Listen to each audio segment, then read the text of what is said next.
When Randy asked me to go to Colorado last, I think almost a year ago, I said yes. I don't know why. It was January or February, and it was snow on the ground, and it was cold, but I did, and I really enjoyed it there. And evidently, I said something that people wanted to hear, so they invited me here. I'm going to talk to you about my story. I'm not going to talk to you of things that happened to me personally, of things that, some tragedies in my life, and mostly some blessings in my life, and I'm going to take you through that. Like I mentioned, I live in Northern California and live not too far off of a freeway. And about 1.5 miles from my house on the freeway, there's a sign. It's a pretty big sign, and it's a state sign. And it says, "Please do not drink and drive." And then underneath that sign, there's a smaller sign, and it says, "In memory of Amy Wall." Amy Wall was a 17-year-old young lady who I killed in 1992 while driving on a highway drunk. It wasn't a surprise ending to what my life of drinking and using drugs was, because before that, it was. My total life was out of control. I did have a job. I maintained that really well. But even my job and my family life evolved around my drinking and using problem. I would get up real early in the morning, take care of what work I had to do. I was off by noon. I would be out drinking, using, and I'd be home by 10 or 11.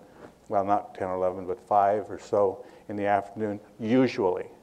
But on those days where I was out of control, I would show up maybe home days later. So anyway, a lot of people were not surprised at what happened that night. Anyway, that evening, I was drinking. I can't remember really what happened. I've read the accounts several times, and they're not very joyful to read, but I did read them, and they're very graphic. I've seen pictures. And that night, I was arrested, and I was taken to Fresno County Jail, and I was booked with second-degree murder in 1992. The reason it was second-degree murder is because I have had prior arrests for drinking and driving or for using. But during that time, I was well placed in the community. I had a really good job, and I knew a lot of people, which included judges, police officers, police chiefs. And a lot of those times when I got stopped for drinking and driving, sure, I was charged, but then I was let go, and I didn't pay any of the consequences. But all that culminated to where my sentencing day for this, and all those things came back. But anyway, so there was never any consequence to my drinking and driving or my drinking or using drugs, so I just continued to do it. But anyway, so that night I was charged with second-degree murder because of the priors. And second-degree murder, if you get convicted in California, you do 15 to life. Am I right, John? In other words, and anybody that's doing life in California, really, a very small percentage get out. So, like I mentioned, I was well known in Fresno. I was well known in the community, and there was publicity. There was, cameras. There was newspaper, radio, everywhere. There was my story, and I was ashamed. I was angry. I didn't know what to do, so I just decided that I was going to kill myself. For 5 days, I was looking for a way to kill myself. The only reason I didn't succeed is because I was hurt in the accident, and I was put in the medical part of the hospital to where they watch you 24 hours a day. Then finally, they moved me into general population on September 23rd of that year. And my neighbor knew a chaplain.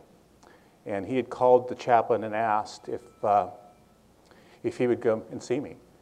And I remember that day because the chaplain came in. He came over right away. He came and he actually took me out of the cell, and he took me to this small office. And we sat there and we started to talk. And he started to share with me the story of Jesus Christ. And something that's really profound, and I'll remember this for the rest of my life. He says, "Joe, Christ died on the cross even for what you did 5 days ago. I'll always remember that." and I'll always have high regard to our chaplains because of what he did for me. During that meeting, I decided to receive the Lord Jesus Christ as my Savior, and the thoughts of suicide went away. And California, everybody pleads not guilty because that's just the way it is. The attorneys go in for you, they plead not guilty, and sometimes attorneys, if they're really good, they make you believe that. You know, it happens. The whole thing is, well, you know what, it was an accident. It happens to everybody. Well, it wasn't an accident, first of all, because it was premeditated. I'm the one that chose to go out and drink. I'm the one that chose. Here he comes again. Sorry. That's okay. I'll turn you up just a little bit. Okay. Sorry. That's all right. Okay, go ahead. Okay. Anyway, I'm the one that chose to do that, and I'm the one that turned an automobile into a 4,000-pound weapon. You know, a car is just a car. You know, you get in it, you turn the key, you drive wherever you want, point A to point B, you get out of it. But when you get in a car and you're impaired or don't know what you're doing, you no longer have control of that car, and it becomes a weapon. And in my case, it was a weapon. It killed a 17-year-old young lady and injured another one. And so anyway, but then again, the attorneys start talking to you. You know, it happens all the time. You know, I know police officers who have done this. I know judges who have done this. So anyway, you decide to start, fighting your case. And in California and probably everywhere, is the longer you prolong your case, probably there'll be a deal on the table from the DA's office because this is just standard practice. So we decided to do that. My bail was set at $1 million. I had no $1 million, so I sat there in jail. But we kept on going back to the courts to get my bail lowered.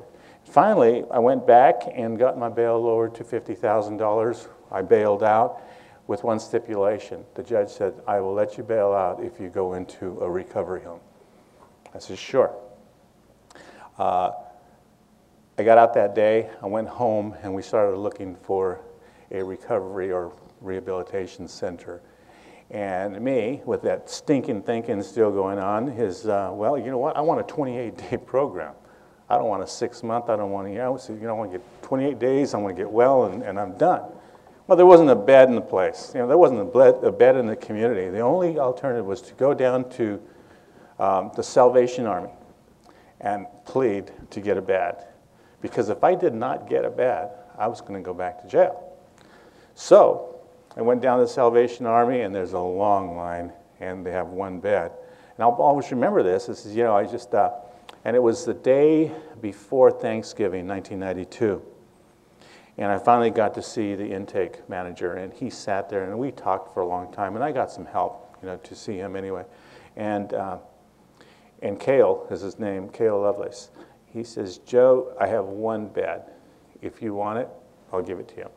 And I says, well, that's good. Can I come back tomorrow? Still that stinking thinking, And here, I decided in my mind that I needed to go home and spend my last night with my kids, and the next day was my older daughter's birthday. I should be there for that. Then I would go back to the Salvation Army.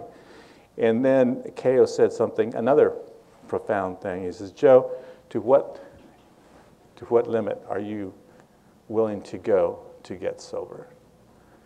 And right there it says, you're right, I need to come in right now. So I did. I went home and got some clothes. My daughters were pulled out of school, and I said goodbye to them, went back to the Salvation Army, and went in, and I knew that I was going to go through a 10-day blackout. In other words, I couldn't call home, they couldn't come visit or anything else. And here I am, I go upstairs, they show me where my room is, I'm up there licking my wounds, and as God would have it, I get called, and it was K.O. again, so I go down, yeah, what do you want now? I mean, you've taken everything from me. He says, Joe, I forgot to tell you, here at the Salvation Army, we celebrate holidays with our families. So I'm going to give you one call to call home and invite your family to celebrate Thanksgiving with us tomorrow. And my daughter was able to come. I was able to spend her birthday with her and my other daughter. My daughters are Elizabeth and Grace, and my wife's name is Mary. And so we got to celebrate that day together. And then they went home. Then I started my practice at the Salvation Army, the Adult Rehabilitation Center. And the Salvation Army saved my life. They exposed me to the Word of God. They exposed me to humbling work. You know, I was doing laundry for a while, and this is stuff I've never done. You know, I usually picked up a pen and called somebody, and it was just an experience that I absolutely really loved. I was able to talk to people that had similar problems to me. I finally realized that I wasn't the only one around, that people, you know, I got rid of that paranoia that people were looking at me, trying to catch me doing something, and I actually really grew in the Lord there. I grew in the Lord so much that I started, I met another man called Ron Clausen, and you're going to hear his name a lot. Ron Clausen is a professor at Fresno Pacific University, but he runs the Center for Conflict Studies and Family Reconciliation.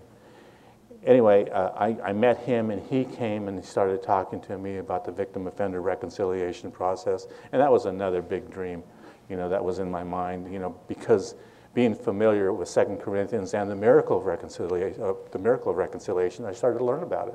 And not only when you start learning about it, you start having hope. You start seeing yourself down the road, not immediately, perhaps, you know, being able to tell your victim, in this case, Amy's parents, you know, that you're sorry, and then you start hoping for all kinds of things. But anyway, I started to learn about that, and it started breaking my heart. And I finally said, you know what? I'm guilty. There's no need to put Amy's parents, family, and friends through a lengthy trial. So I called my attorney that afternoon. And I actually called my attorney before I called my wife, and I'll never do that again. But anyway, and I said, you know what? I need to change my plea. And she really got upset. You know, we're doing this, and, you know, there might be a deal on the table. I said, that's not the point. The point is, I did something, I'm accountable for it, and now I want to pay for it. And she says, okay. So then I called my wife and told her. And anyway, they set up another court hearing, and my wife came and picked me up at the Salvation Army, and we parked in the court, and then we went up in the courtyard. And my wife wasn't saved yet, but we stopped out in the courtyard, and I said, you know what, I just want to talk to you. And I says, you know what, I really do want to stay married to you. Yeah, by that point, a lot of people were telling my wife to divorce me and all these things. And I says, but we can't live as Mary and Joe anymore. It has to be a triune marriage. It has to be a marriage between you, me, and our Lord Jesus Christ. And she says, I'll agree with that. And so we sat there for a while, and we prayed, and that we would go forward as a three. And then we went to the court, walked in, again, cameras all over the place, Amy's parents, family, friends, and then my family, my friends. And I changed my plea, and the judge asked me twice, and I said, yes, I was sure. And then he remanded me back into custody and set a date for my sentencing. Now it's 1993. I was sentenced the day after Easter in 1993. Prior to that, on Good Friday, my wife had gotten hold of the recommendation from the probation department, and total recommendation was, you know, maximum time, you know, and at that time I think it was 12 years.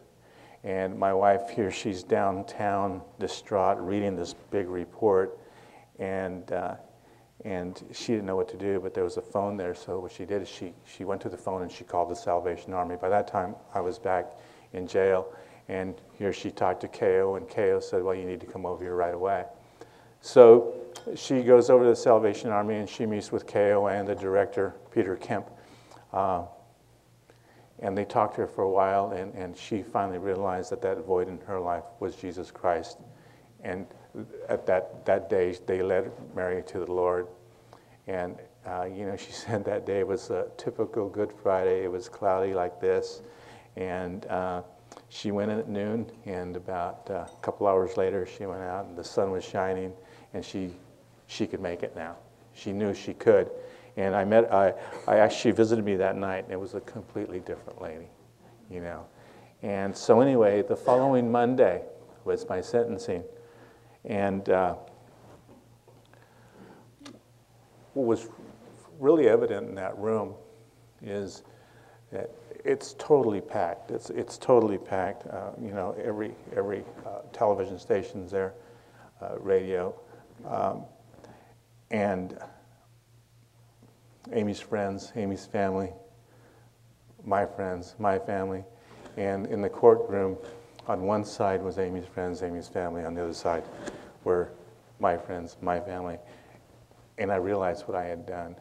Both sides, great people, really good people.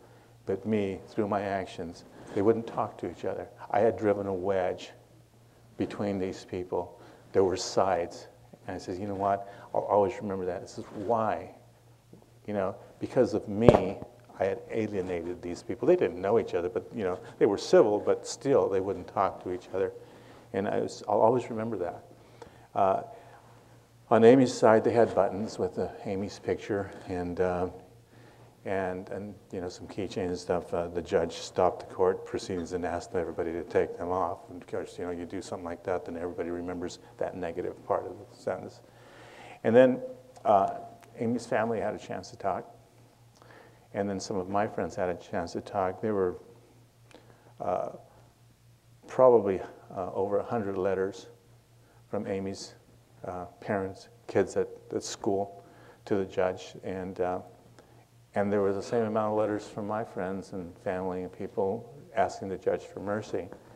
And the judge, remember all those times I told you that I got away? Didn't do time, didn't do an hour, got taken home. Well, there it was in front of the judge. And the judge talked about those times. And then he says, you know what, it's time. It's time for you. And she says, you have an alcohol problem, and I doubt if you're ever going to recover.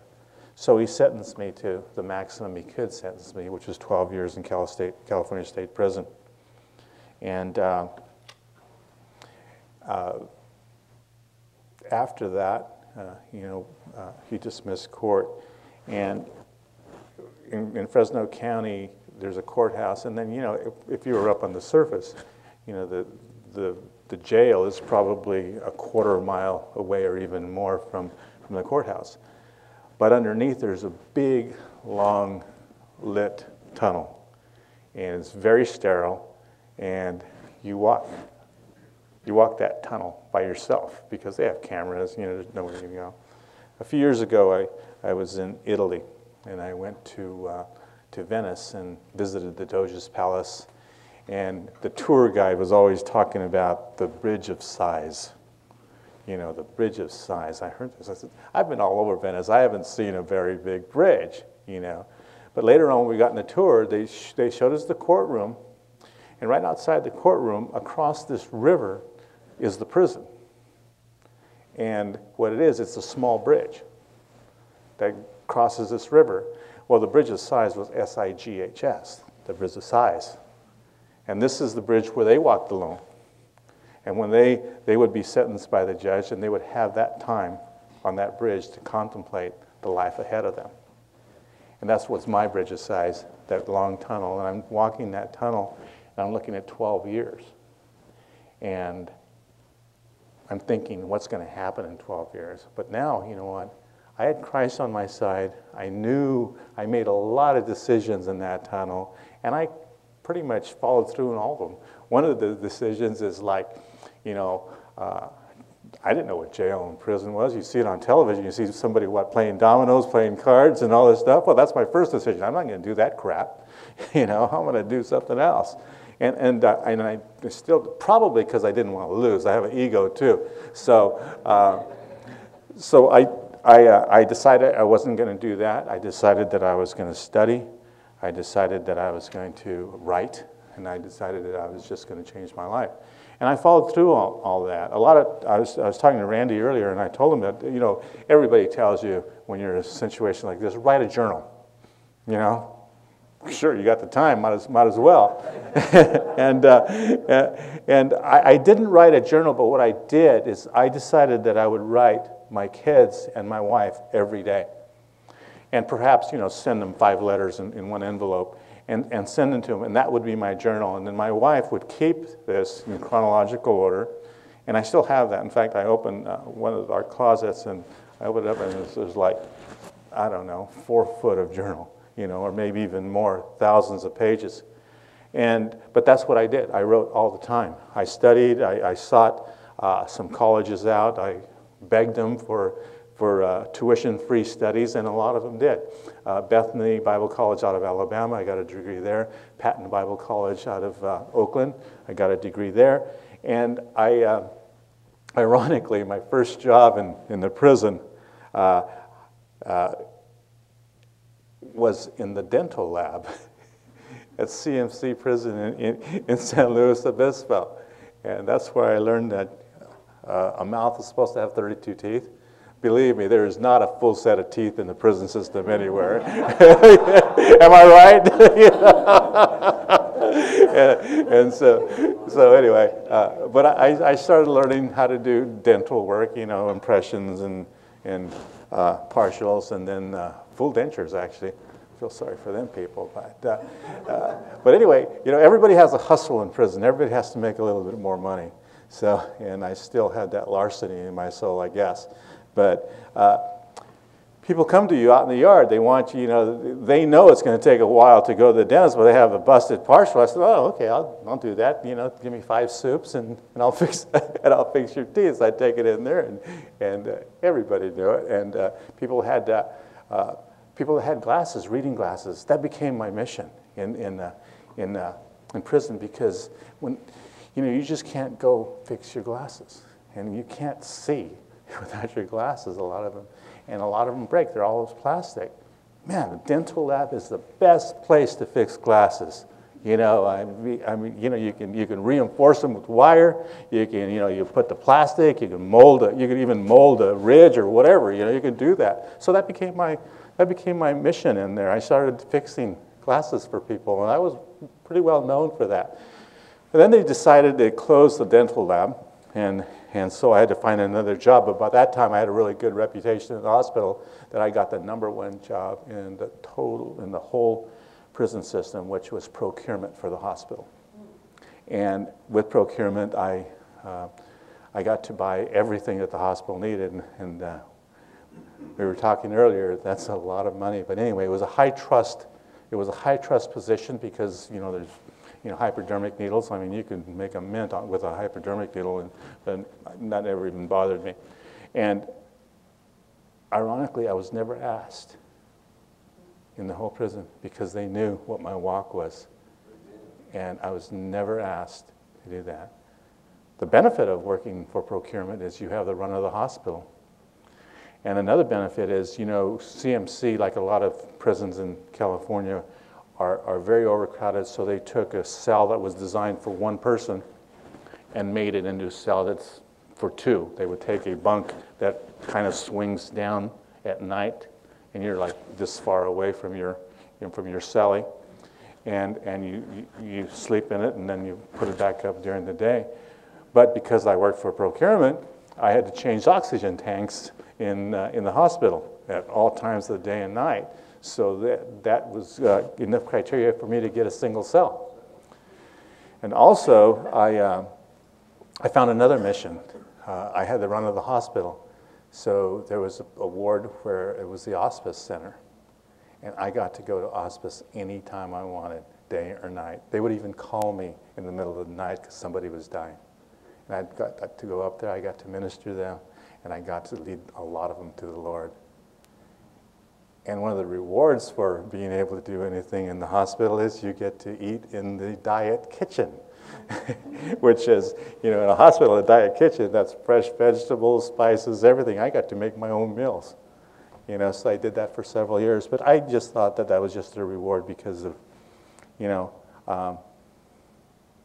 because of what I was doing, but it really wasn't. It was just something that was afforded to everybody that had that position. So anyway, I had this position of trust for 4 years. In fact, they overrode me at a level 3 prison because I met all the criteria to be a level 1 prisoner. But they overrode me several times because it's hard to find somebody and retrain them. So they just let me stay there until my very last year. My very last year, the lieutenant called me in and he says, "Joe, you have to go. You have to go across the street where it's a level 1 and get ready to go home." And during all this time, and the lieutenant took the lieutenant to say, "Get ready to go home." I says, "Wow." And so that didn't take time at all. The next Monday, following Monday, I was at a level 1. And I was dorm living, fences, not walls. In California, a level 3 or a level 4 is level 3 criteria is you have walls. The older ones, you have 30-foot walls. You have a gunner and a tower, and you have all these lights coming down on you.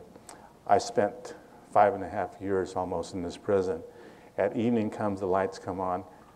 It's that long before you even see the stars because you have the lights coming down so bright on you that you'll never see the stars. One night we were out in the yard, and for some reason they lost power, and the lights went out, and the stars were gigantic.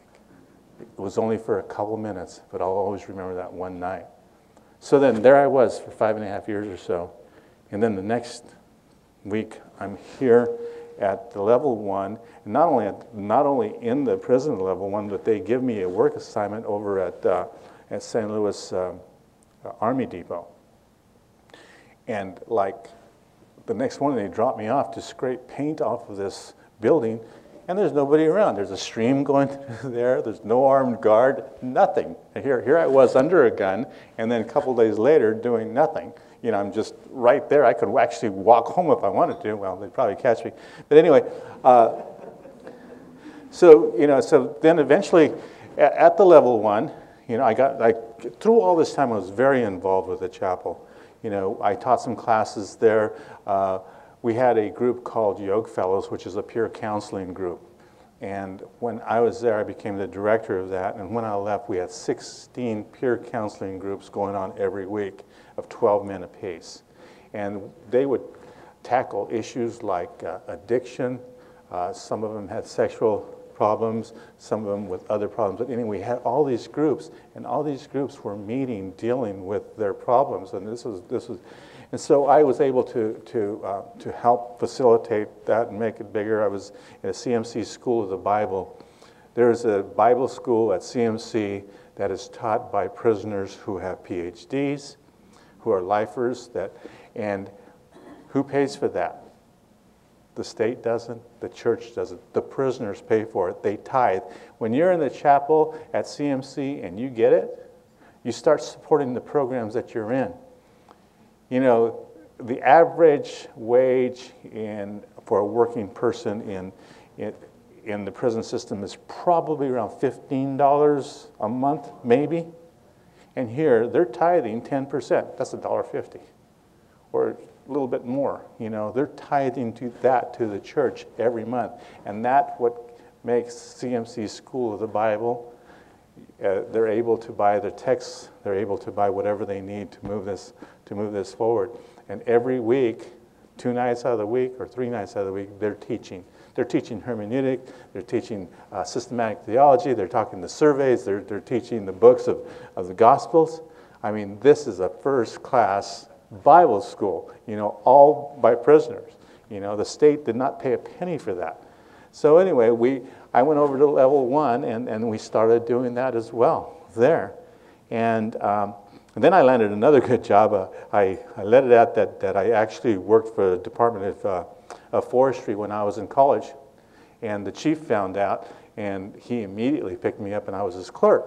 And so now we were able to go out and fight fires and eat good. And my first week at that new job, there was a heavy fire equipment operator, and his name was Bill. I remember that. I can't remember his last name. he came in one day, and he says, I heard you've been across the street for five and a half years, yeah. And he went in and told the chief something. He says, come on, Avila, you're coming with me. And I'm in San Luis Obispo, Central Coast, and we're only like 10 miles or even less from the ocean. He actually put me in his truck, and we drove so I could see the ocean. I mean, it's just like, there's a lot of things, a lot of blessings I'll remember. And then on the way back, we stopped at In-N-Out. He bought me a burger and fries. I'll always remember that too. But it was just something that, it was those small little rewards that kept on building up. And anyway, so I was there for a year, fought a lot of fires, and then it was time to get out. It was time to go home. I ended up doing 7.5 years. And the day that came for me to go home, my wife and my 2 sisters went into the prison to get me, but down the road there was a little park, and I had my daughters, more family and more friends. It was a pretty big party. But anyway, said goodbye to everybody, and gave them everything I had, and stuff. I don't want all this stuff. And I went in there to where they were going to process me out. But in California, if you do over a year and you bail, you parole, they give you $200. Everybody knows that. And, to me, it wasn't that big of a deal. But to a lot of prisoners that do get out, it's everything they have. And out of that $200, a prisoner, if he needs to go, like, for instance, CMC to San Diego, they take the price of that ticket out. And if he doesn't have anything to wear, they give him some clothes, or now I think they're giving paper suits, and they charge him for that. So a guy that has nothing getting out might hit the streets in San Diego with $50 to $100, and if he didn't do anything inside to make his life better, well, you know where that $50 or $100 is going to go, because they get dropped off at the bus station, which is in the seediest part of town. So anyway, fortunately for me, that I wasn't, exposed to that. But anyway, I knew the $200 was there, and so they gave me the envelope. I didn't even open the envelope. I know all I wanted to do was wanted to get out. Then I had some other money in the books, and then they give you a check for that. And then they finally said goodbye. I knew all the officers, and they did wish me well.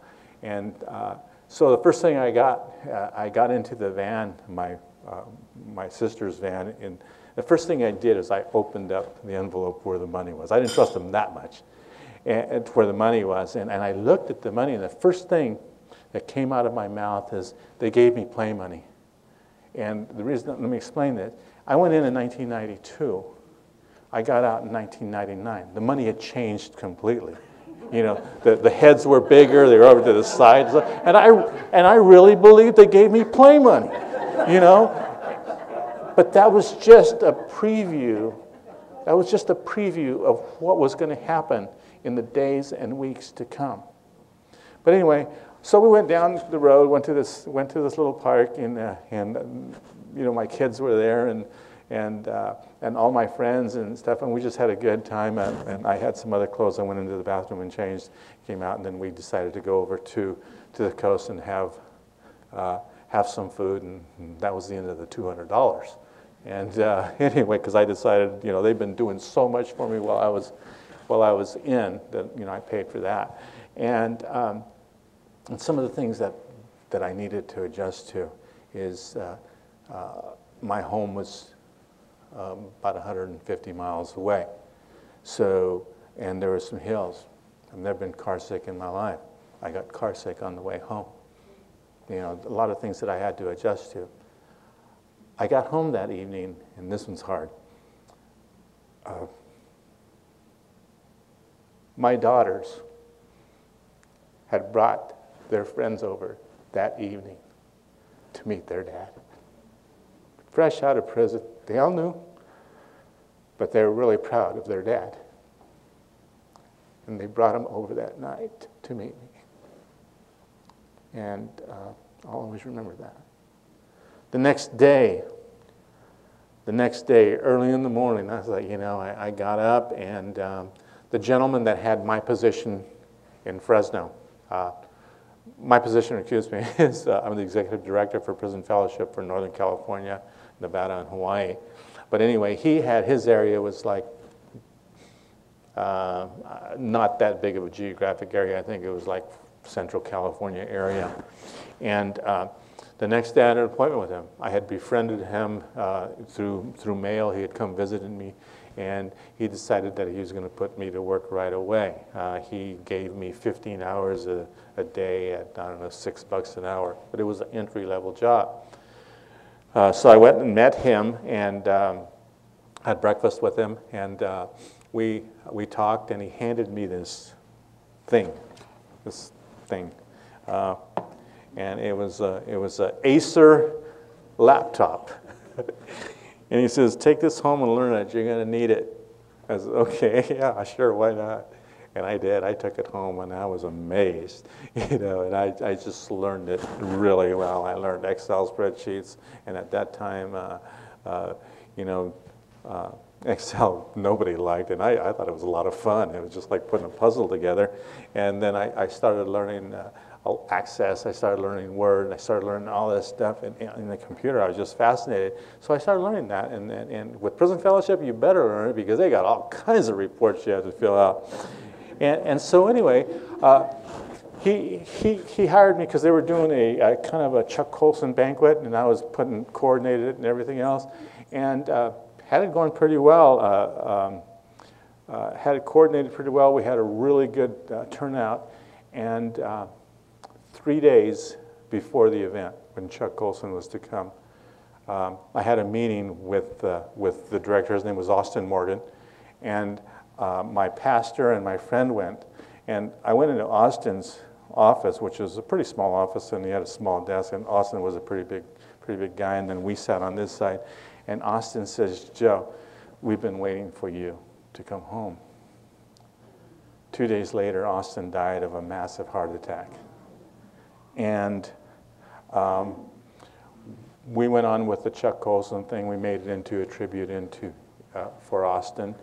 And I decided, you know what, I need to make a living. So I says, what does an ex-convict do to make a living? If I go apply for a job, you have to sign there, you are ex-convict. People won't even look at your application. We're trying to get things like that changed. So I decided, I had a friend that had a window washing company in Denver, Mal Global. And I said, I could do that. So my wife actually loaned me some money. I went and bought a truck. I bought all the equipment. I went and I approached this window cleaning company. I asked the guy, I says, can you teach me how to clean windows? And I told him why. I told him my whole story. Sure, he did. So he taught me. And I named it. I got a license. In California, you have to have $1 million aggregate, insurance. I went and bought $5 million. I'm an ex-con, so I got total coverage and everything else. And then I went into this one gated community with my little truck. These people gave me a chance. I didn't leave that community for 3 weeks. I did every house in there. I never advertised. I was just word of mouth. And I just started doing that. And I said, this is cool. This is it. I'm going to start this company. I ordered a couple more trucks. I was going to hire some people. Some of the stuff that I actually learned in my life prior. I was a pretty successful businessman. I started doing this. And then the time came, I was doing a lot of volunteer work for Prison Fellowship. They had hired somebody else to replace Austin. And they asked me to help them with another banquet. Ed Meese was coming from Washington, D.C., and asked me if I would do it. I said, sure, I'll do it. By now, I'm really good at Excel, and I had all the tables set up, and I had everybody assigned, and they had a board meeting, and they asked me to come and talk to them about how the progress for the banquet was, and I said, okay, and my boss was there. And something else they did is the boss was there to actually let go the other executive director, because he was living in Los Angeles and driving down there. It just wasn't working out. When you're in this, you got to be in the mix. You got to be there. So anyway, they did that, and I went in and I gave my thing, and then I left. I had a house to do, so I went over to do it, and I'm up on this ladder, and I get this phone call, and it was from Janice Little, field director who works for me now. But she was an administrative assistant. She says, you know what? Greg just left, but he asked me to ask you if you would be interested in applying for Austin's job. I said, "Oh, man." And everything is going good, you know. We're bringing money in and all this stuff. And we just so happened to have planned a trip over to the coast for a couple days. I said, well, I'll talk to him on Monday. So we went to the coast, and we went with the kids, and I spent a lot of time on the beach in prayer and with my wife, and we decided that, you know what, this is what God really wants me to do. And so I went back, and I called Greg. I says, yeah, I'm going to apply for the job, and I did that. And he said, yeah, sure, send me your resume. I said, that's easy. I mean, 7.5 years in prison and 1 year cleaning windows. He says, well, I'll fix it up for you. And anyway, but the thing is, you know what? Greg's office was in San Francisco. I lived in Fresno, and he says, I was interested. I said, I want to drive up and talk to you. And during that time, Ron Clausen, my mentor, and some other people, I had met with them, and says, you know what? You need to ask them some questions. And the first question should be, what if you hire me? And if I don't work out or I'm not doing something right, are you going to come alongside me, or are you going to fire me? Because I had a lot of invested in my other thing. And I asked Greg that. And Greg says, I'm going to come alongside of you and help you. And there was another couple of questions, and I said, that's fine. And so I left my resume, the whole page. And, and we went through a lot of things. But anyway, I was released from prison on January 6, 1999. I went to work for Prison Fellowship on January 6 of 2000. And I guess this is my, 12th year, or working on my 12th year. And I haven't looked back, I would get calls on Sunday from Greg. Every time I got a call from Sunday, I knew what was going to happen. He was giving me more territory. I did have a small territory. Then he gave me Sacramento, and then he calls me again. You got to do do Nevada, and then he says, the Bay Area. You got to do the Bay Area. So I started, and I never even read the book of Jabez. I just kept doing this. I mean, and then I call him on Sunday and says, okay, you've given me all this. Now I want one. I want Hawaii. But I made him a deal. I says, whenever I go to Hawaii, I will pay for it. I mean, I couldn't ask the ministry to send me over there to suffer for Jesus. So that's what I did. Usually when I go over there, we put it in together with a vacation or something like that, and I go ahead and pay for that part. So anyway, so everything was going good. I've been working for Prison Fellowship. We have a lot of things going on. We're in the prisons. We're introducing a lot of new programs.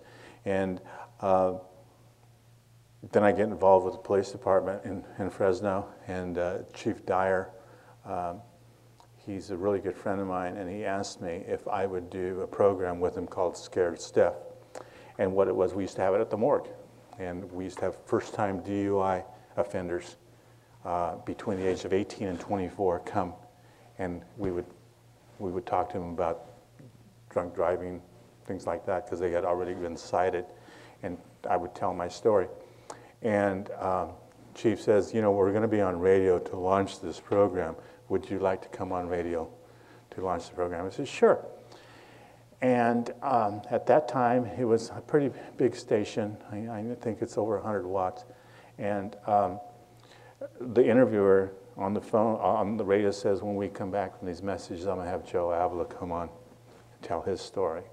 At that moment, Rick Wall, which was Amy's dad, was driving on a highway. He had just left his son, Derek. And he heard that. He was looking for a sports station, but God landed him on KMJ. And he heard that, so he called Derek. He says, Joe Avila's going to be on the radio. Can you, I want you to listen. And they listened that night. I told my story. And the next day, I had tried to get a hold of the family before. I had written them a letter. They never accepted it. But I did all this through my mentor, Ron Clausen. Anyway, Derek called Ron the next day, and he told Ron, it's time, I need to meet Joe. And Ron called me, and he says, Joe, are you willing to meet? I said, sure, this is what we've been wanting to do for years. And at that time in my life, I was already settled on that I wasn't going to meet the family. And I was okay with that. I knew the miracle of reconciliation because it happened in my life. I knew that I was forgiven. And I knew I had changed. And I turned my life around, and I knew I was doing things to please the Lord. And I was happy with that. I said, you know what? I can't force these people to meet with me. I'm just going to go on. But everything I do, I'm going to do to honor Amy Wall. I didn't use her name because I didn't have permission to use her name. But I continued to talk about that 17-year-old young lady. So the time came for Derek and I to meet, and in matters of reconciliation, and especially something as intense as this, things have to be planned out. You know, for instance, one thing is you can't show up to that. First of all, you have to pick a venue that's mutual for both. And then you can't show up at the same time because you don't want to bump into each other out in the parking lot or something because it would be awkward. So, you know, Derek was told to get there 15 minutes earlier. He was in there, and then I got there. I went with my wife, and he went with his pastor.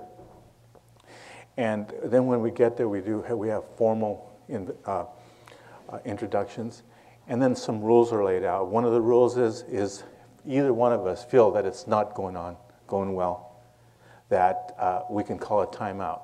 And then we would reschedule and try it again. And it wasn't going well.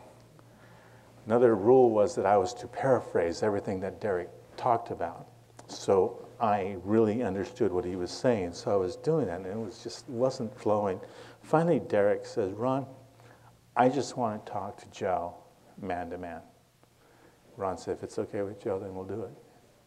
And it was okay with me. And we talked. We talked for several hours. He told me how much Amy meant to him. He was 15 years old, Amy was 17. He told me about the early morning when his dad went and picked him up at his friend's house because he was staying at his friend's house at 3 o'clock in the morning and told him that Amy had been killed. He told me about how he wanted me to get the electric chair for what I did. And he told me how much he had hated me for doing what I did. And then I talked to him, and I told him about my story, about my drinking life, my life of drinking, and everything that led up to that, and everything that I had been doing since that. And then I asked him to forgive me. And he did. And he also reached in his pocket, and I'm sorry I didn't bring it.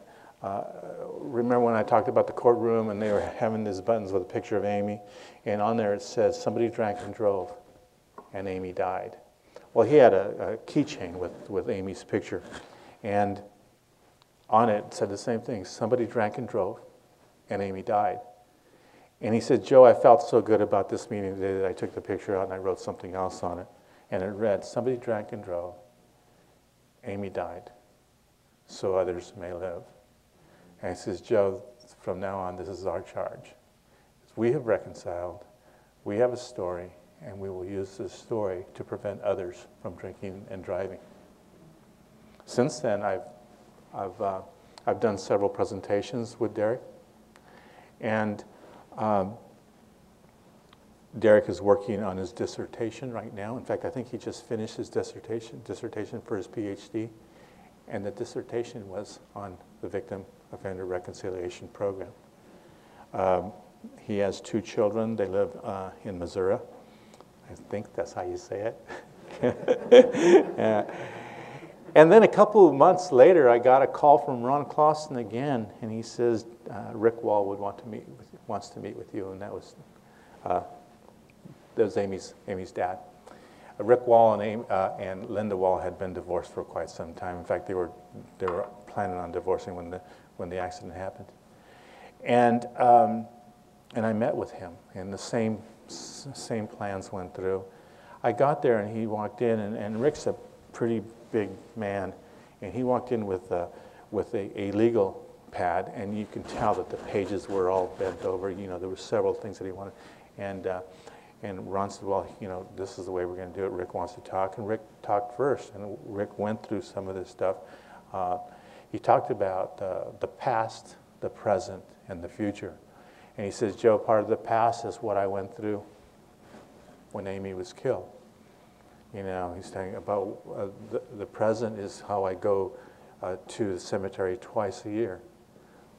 One on her birthday, two on the anniversary of her death. And three, he says, I want to talk about the future. He says, I want you to know that I know what you've been doing ever since you got out of prison. We all followed you. And I want you to know that I approve. And I also want you to know that I forgive you. And he says, now about the future, he had a bigger picture of Amy. He says, I know that Derek gave you a smaller one, but I wanted you to use this guy. I know you, because I do some brochures and things like that. And he says, if you want to use it, I give you permission to use the picture, and I give you permission to use her name. And so I didn't start using her name yet because I had one more person I had to have permission from. And that came. Well, after that meeting, Rick and I prayed together. He stood up and he hugged me. And then probably half a year later, there was another meeting with Linda Wall. And with Linda, now we're talking about the mom of a 17-year-old girl.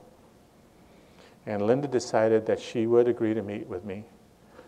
And a couple days before our meeting, I got a call from Ron. He said, Linda wants you to watch a DVD. And he says, Joe, it's a DVD of Amy's life. And he said, why don't you just come over to our house? So Mary and I went over to Ron's house, and we watched this DVD. And it was 3 hours long. It was 3 hours of Amy's life, from infancy to a few weeks before she died. There were, Amy was a straight-A student. She was a cheerleader. There were pictures of scouts, camp, everything. I got to know Amy really well that night, and I'll never forget that. In fact, when I talk a lot, I talk more about Amy than anything else because I want to honor who she was and how precious she was to everybody in the community.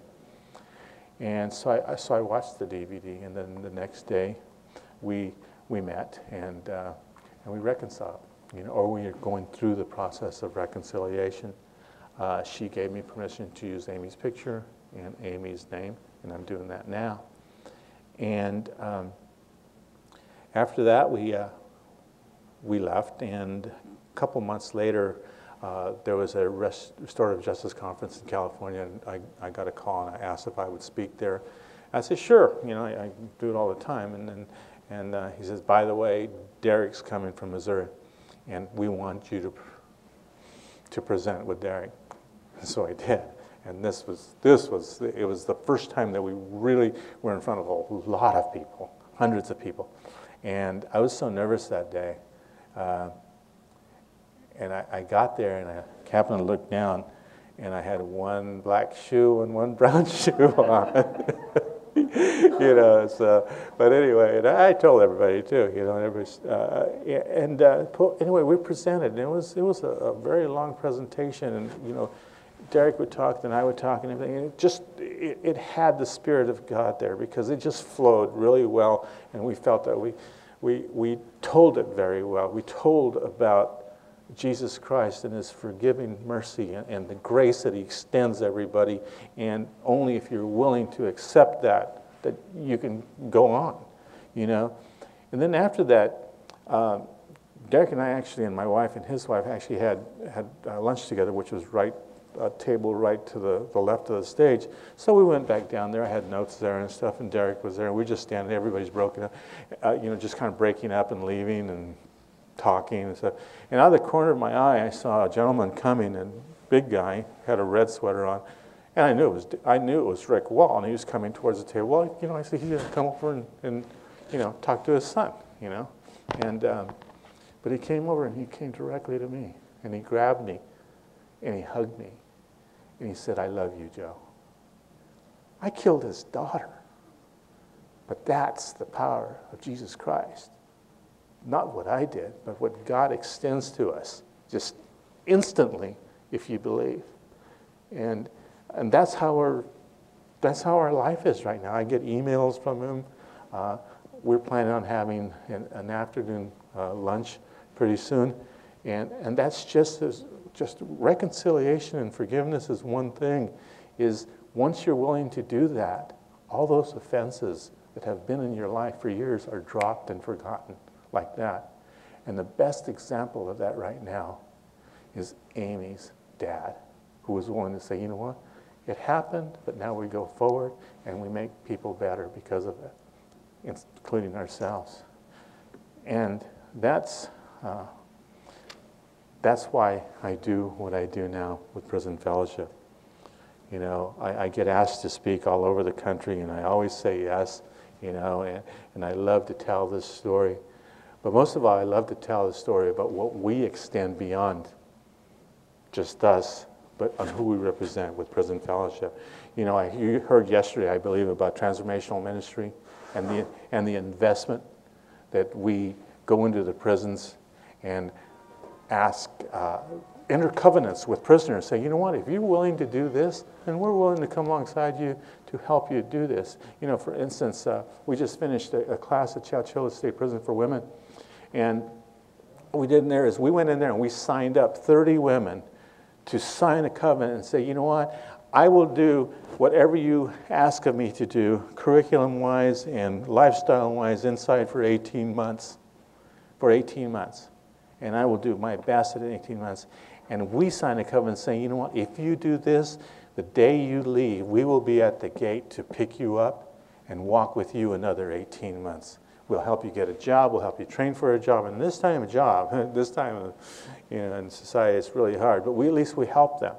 We help them find places to live. We help them get more training, more counseling, and things like that. We've invested into this. And this is, it's just so joyful to see young men and ladies come out and wanting to transform their lives, wanting not to go back to prison. I got a story. Her name is Wanda. She got out of prison. I never met her until she got out, and she came to the office, and she actually has been embraced by us, and she's living in our home. We have a small transitional home. But when I met Wanda, she was very shy. She wouldn't look you straight in the face. She wouldn't even talk to you.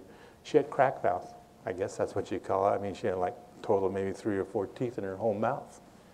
And Janice Little, my field director in Fresno, went to her dentist and says, you know what? I've been coming to you for years and years, and I've never heard of you doing one thing for anybody. She said, and this is Janet. This is Janet. And she said, now this is what I want you to do.